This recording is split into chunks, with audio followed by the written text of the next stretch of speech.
Look at your hands. They do not tremble from the weight of your labor, but from the degradation of your spirit. You are not exhausted from overworking.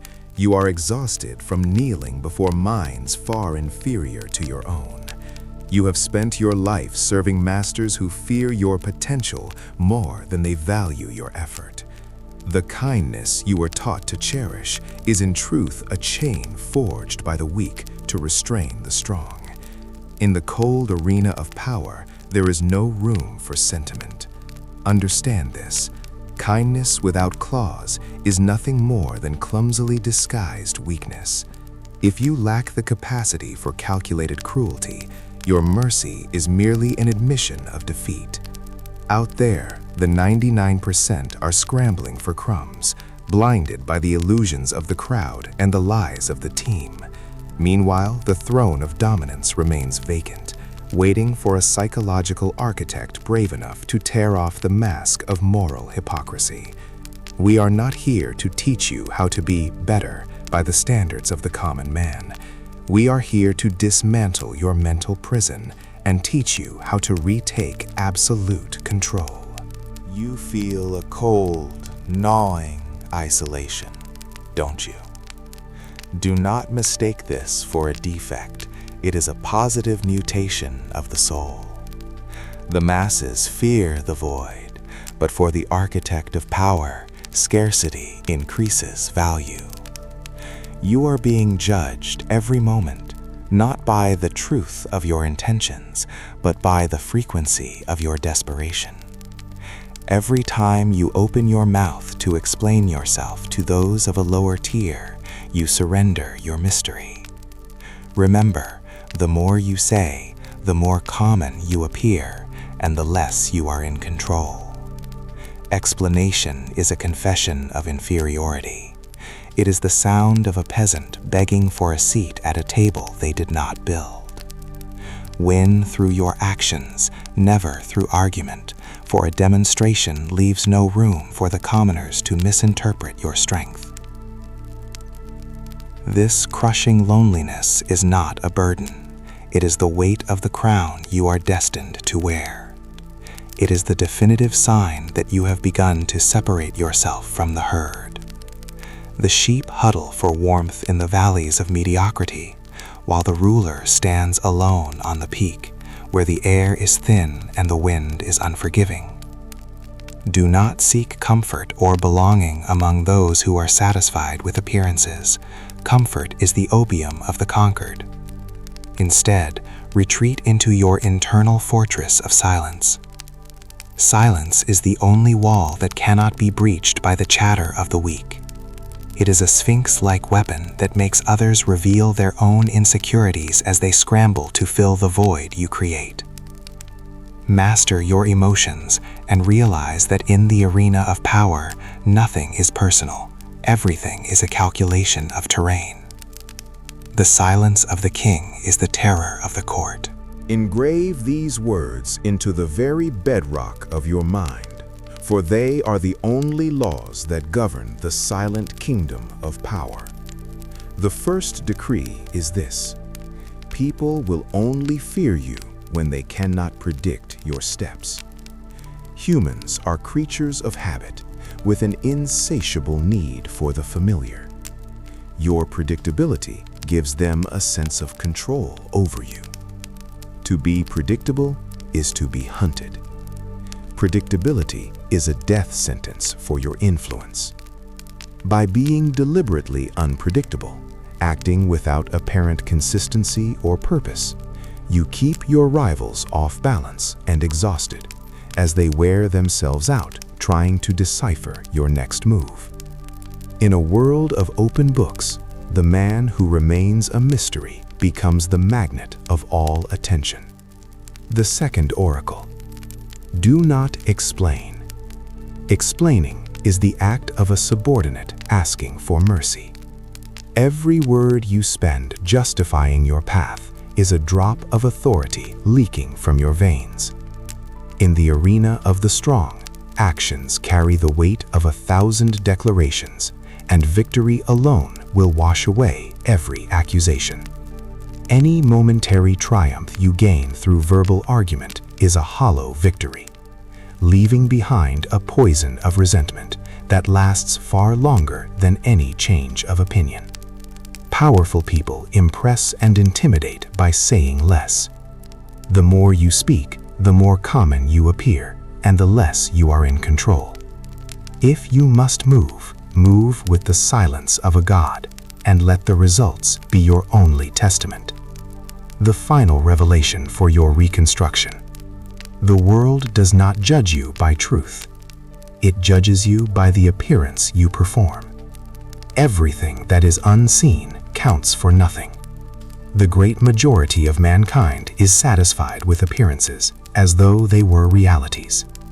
The wise architect of power knows how to hide their true nature behind a mist of mystery and an impenetrable exterior.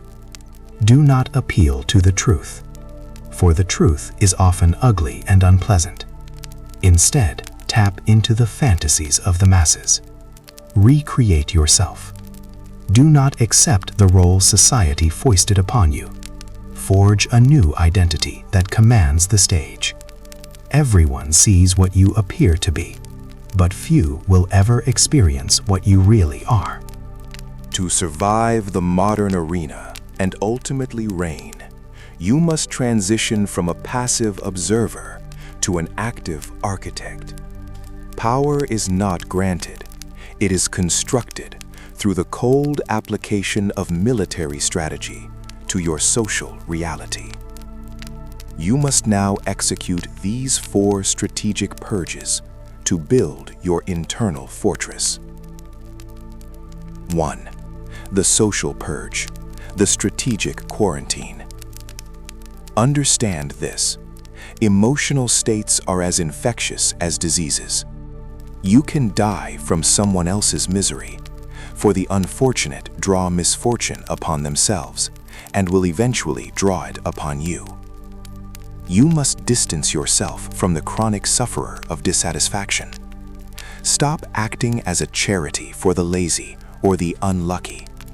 Instead, surround yourself only with those who function as useful tools or strong rivals who force your own evolution.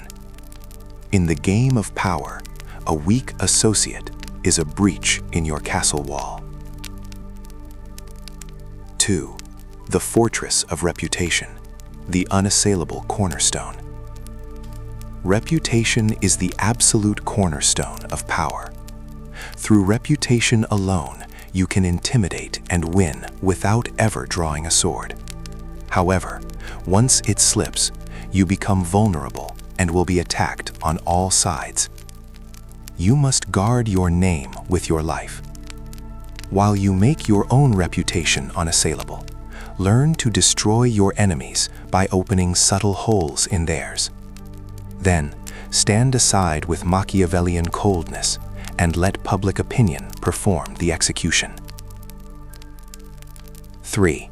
The Sphinx-like strategy, calculated reticence. In a world of constant chatter, your silence is a fortress that no army can breach. When you are trying to impress, the more you say, the more common you appear, and the less you are in control. Even a banal statement becomes original if you make it vague and open-ended. Powerful people intimidate by saying less than necessary.